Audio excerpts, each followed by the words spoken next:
क्या सिंधी, क्या पंजाबी, क्या बलोच, क्या पठान, क्या गिलगित बल्तिस्तान, पाकिस्तान की सालमियत को लेकर सब एक पेज पर। क्रिकेटर से लेकर शोबित शख्सियात तक सब पाकिस्तानी होने पर फख्र कर रहे हैं। भारतीय फिल्म में लीड हीरोइन का काम करने वाली पाकिस्तानी अदाकारा माहिरा खान ने भारत के बुज़दिलाना हमले पर करारा जवाब दे दिया। सोशल मीडिया पर शेयर की गई पोस्ट में माहिरा खान ने लिखा कि मैं शुक्रगुजार हूँ कि मैं एक ऐसे मुल्क में रहती हूँ जहाँ मुझे ये नहीं बताया जाता कि मुझे क्या कहना है। मेरे पास आवाज है और मैं इसका इस्तेमाल कर सकती हूँ। माहिरा खान ने लिखा कि जब हमारी सरजमीन पर नाइंसाफी होती है तो हम आवाज उठाते हैं, हम तशद्दुद की मजम्मत करते हैं, हत्ता कि हमारे मुल्क पर बगैर किसी सबूत के इल्जाम लगाया जाता है। भारत की जानिब से कई सालों से जारी जंग और नफरत अंगेज बयानबाजी को हम सब ने अपनी आंखों से देखा और तजुर्बा किया। तुम्हारा मीडिया नफरत को हवा दे रहा है। तुम्हारी सबसे ताकतवर आवाजें नस्ल कशी और जंगी जराइम के सामने कानून के बजाय खौफ से खामोश है और इसी खौफ में तुम फतह का दावा करते हो। लेकिन मेरे नजदीक ये खामोशी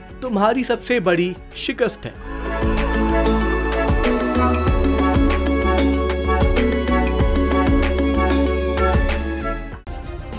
सब्सक्राइब करें और बेल दबाएं ताकि कोई खबर रह न जाए।